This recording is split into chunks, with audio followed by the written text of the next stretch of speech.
Step into the world of A's for Adversity, a podcast where we explore the journey of motherhood. Join us weekly as we navigate the intricate garden of self-discovery amidst the trials of motherhood. This is your space to nurture your identity and bloom. I'm your host, Jen Banks. Hey there, thanks for joining me on the podcast this week. I am excited to introduce you to our guest. But before we do that, I have an announcement. I was going to save it for the end, but I was just too excited. I am speaking at the Momentum Next Level Summit on March 22nd. It's an all-day event from 10 to 4. And I'm just so excited. It's aligned with my purpose and exactly what I love to share about identity. And my friend helped me pick out an outfit for it. So you can come see me and come to the summit. It's going to be fabulous. And there's a link in my bio on Instagram to register for it at A's for Adversity. My guest today is Karen Scoffield. She lives in Eastlake, the village that I live in as a part of Daybreak. And I connected with her through a Facebook group that she created. And it's just exciting to find people that are similar to me and also doing some good for the community. So we will go right into the interview. All right. I'm here with Karen Scoffield. How are you today? I'm good. How are you? Great. I love being a podcast host. It's been so fun to meet people that I wouldn't otherwise meet, but also you and I are in close proximity, so we probably would have met. But still, it's great to get to know people at a deeper level and just who they are and what lights them up. So tell us a little bit about you and what are some of the hats that you wear? Oh boy. So Karen Schofield, Jen and I live in the same community. And I am a mom of two teenage boys. They're 13 and 17 and married. And I grew up in California times 8 and then Draper after that, and Draper, Utah, which was a very different Draper, Utah than it is now. We had, I think, one stoplight, not really even a full grocery store. Yeah. So it's booming now and very different. But anyway, that was fun. Great childhood. I went to Rick's College in Idaho. So did my parents. And then wonderful. Now I feel old. Just easy. And then I married my husband who was at BYU. And then I put him through law school, supported us financially, became a realtor in Oregon where we lived and loved that. Eventually had our first child, moved to Utah, had our first child and then our second child. And then I just really missed real estate a lot. It's just something I'm very passionate about. So speaking of hats, that's one of the hats I wear. 8 years ago, got my real estate license again when my baby was in kindergarten. And I do that and love it. It's just lights me up. Real estate just is so fun. Of course, it's great to have something that you're passionate about and love that you can also make money at. So that's been wonderful. But really, truly, as one of my clients said once, I get a high off of helping people, whether it's real estate or anything else in life. If you tell me that you've got a daughter getting married and you can't find the perfect dress, I will not rest until I find you the perfect dress. It's a wonderful trait, but it can become a problem because I get so fixated on things that people tell me that they need help with that I just can't rest until I solve their problems, which not all problems can be solved. Anyway, sorry. One of my things about me is that I'm a rambler. You'll find out. So you got to keep me on task today. But anyway, so I'm a realtor. Our family loves to travel. I wanted more than 2 kids, but once I realized we were just going to have 2 kids, I figured we can all fit in a taxi and we can travel the world more easily. And so we have done just that. And my kids have seen the world and it's been really great because I've been able to see the world as an adult as well. And I don't think they realize how great they have it, right? I'm like, I was 40 when I saw the Great Wall of China. You're 8 years old, but hopefully they'll figure it out and appreciate it one day. So anyway, that's kind of me in a nutshell. That's so great. Thank you. I feel like we are having more in common than I thought. My husband is also a lawyer. I put him through school. And then, travel. That is so fun. Where are some of the places that you've been? Oh, Thailand is one of the ones that comes to mind that I just love. Egypt, Kenya. We took our kids to Israel about a year ago when it was safe. And we just feel so fortunate that we were able to cross that bucket list trip off our list. Machu Picchu was amazing. My kids love big cities, so they love New York City. We go there often.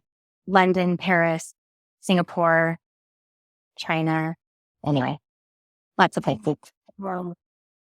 That is amazing. It's so neat to hear all those places that you can go in the world, and our world is just so big that there's never a never-ending list of places we can go. So that's Yeah. exciting. It's really an amazing education and just really opens your mind. And it's just sometimes you get in your little bubble and to just see how other people live and cultures and having to figure things out we went to Japan last summer and that was my son's request. We let him choose.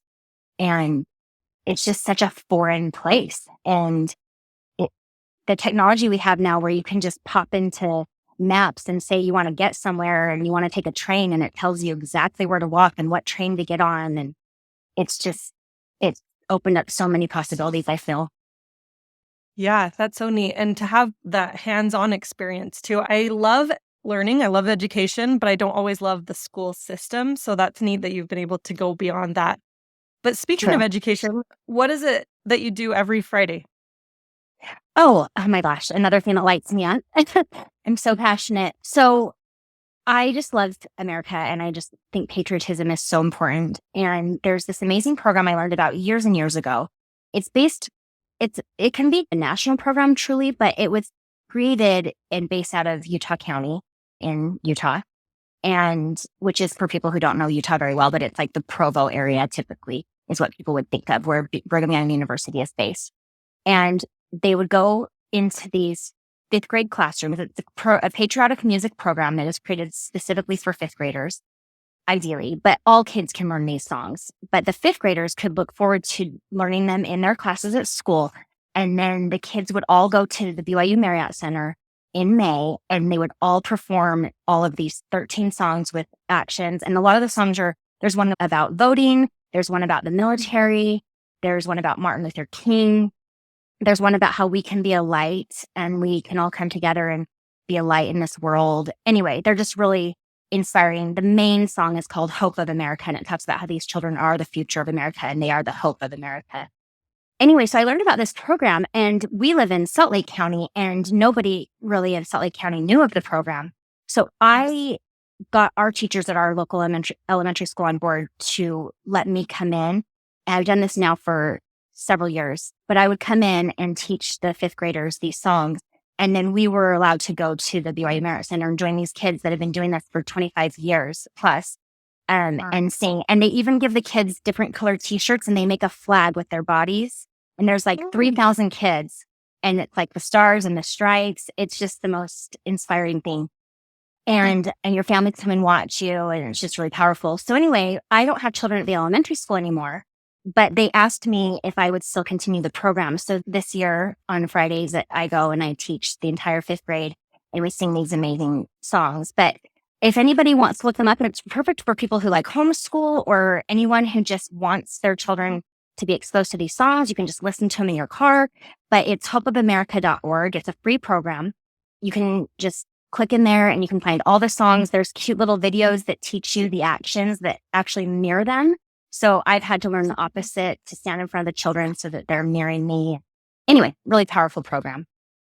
Yeah, that is so neat. And what a gift that you're able to provide that and help instill that in the children, that they can be proud of their country and just learn those songs that they probably wouldn't otherwise learn. So that's great. They love it. They love it. Yeah, that's a good way to give back to the community too. I love it. And it sounds like you've also been the room parent often or just really involved in the school education system.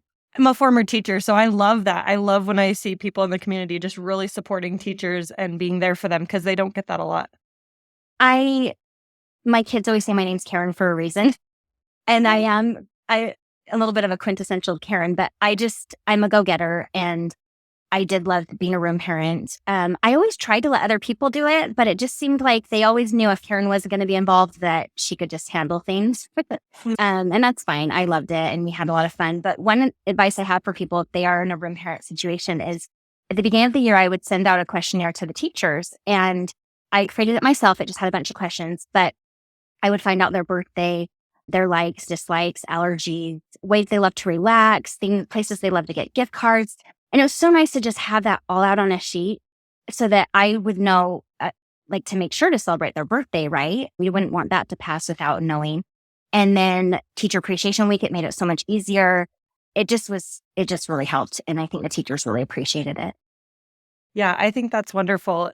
Again, speaking from a teacher perspective, I started that when my son was in preschool, even. I asked the teacher all those things as well. So I think that's great advice to pass on because we don't always know what might make a teacher feel loved or seen or appreciated. So That's a true. great, Everyone yeah, definitely, they always joke about how teachers don't need more candles and hand soap, right? And I mean, I'm sure everyone loves it. I love it. But yeah, like you said, if you can find out truly what they love and how their love language.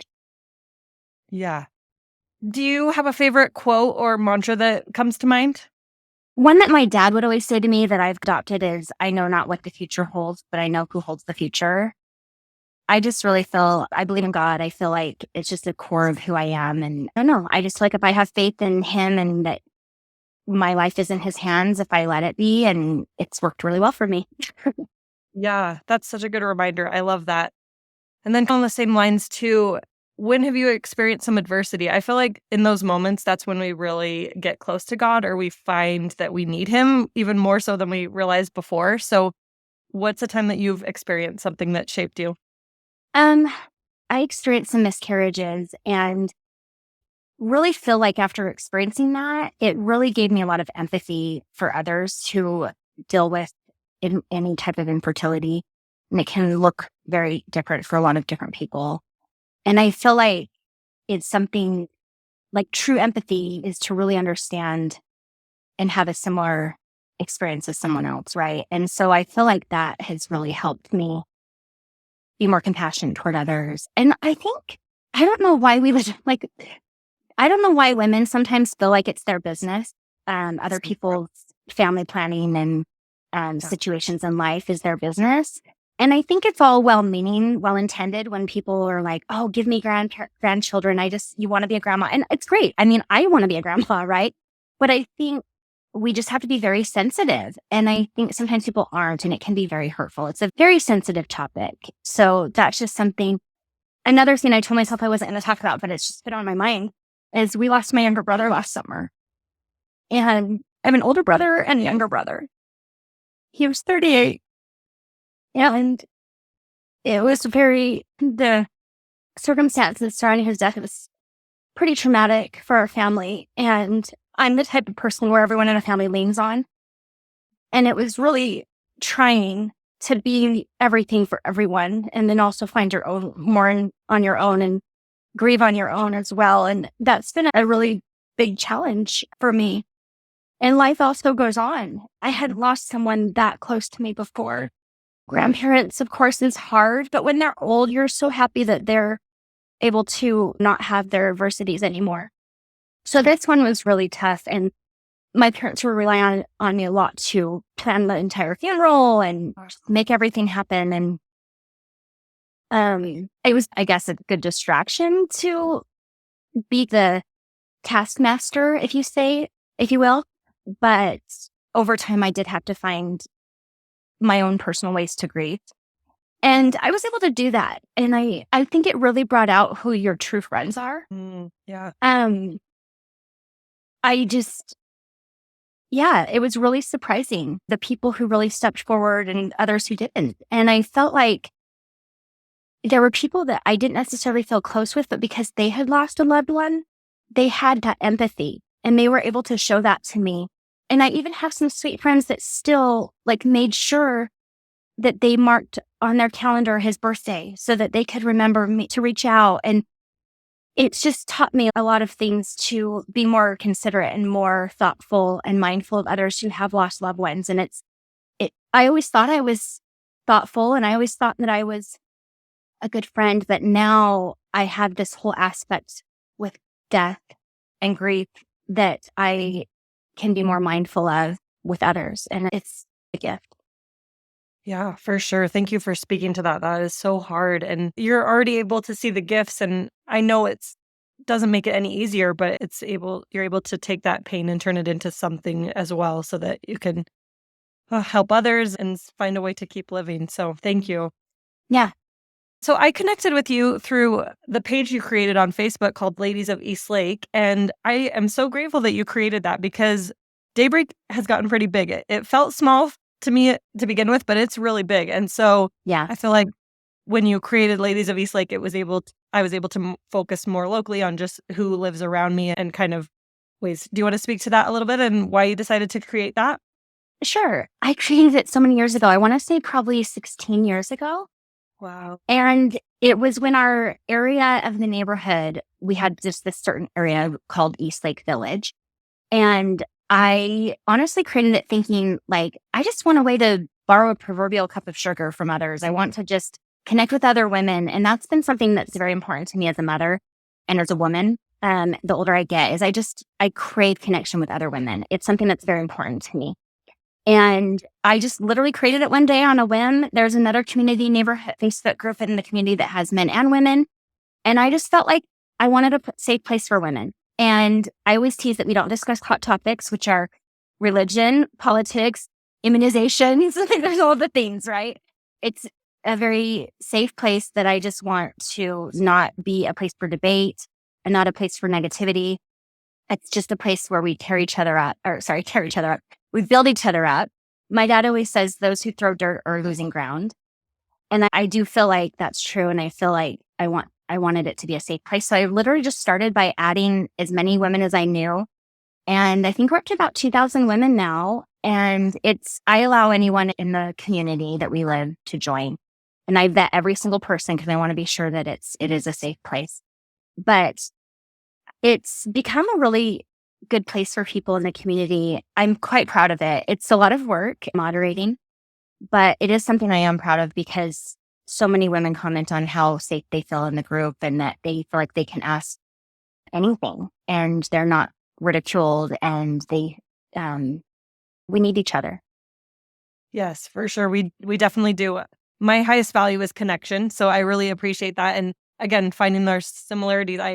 I'm a connector and gatherer of people and women. So that resonates with me. So I am so appreciative of the work that you do for that and for the community, because in this day and age, social media is the way that we find each other. Primarily, there are other ways, of course, but I'm grateful for that space that we can ask for help or connect or meet others and do those types of things. So thank you. Yeah. It can be a good part of social media, right? Yes, right. One of the few. And then is there anything else that you wanted to share about your daily life or something that lights you up? I guess just like what you were just saying, connecting with other women. I'm constantly thinking of ideas that I want to use to connect with other women, girls' trips, or I just started a foodie group where I just want to go try all the yummy restaurants that I never get to try. And sometimes date night can be really challenging, right? And also, like I said, I really love to also connect with women. So that's been a fun thing, and the book group and all the different things. But I just would say, if you're feeling that you personally need that connection, anyone out there, just take a step. Like if you're an introvert and that's not really your strong point, find a friend that's really good at it, like Jen and I, and make them plan your things. I'm sure they'd be happy to, but make sure they include you, right? So that's just something I think is really key. And I'm just really thankful for other women in my life. And yeah, just something on my mind.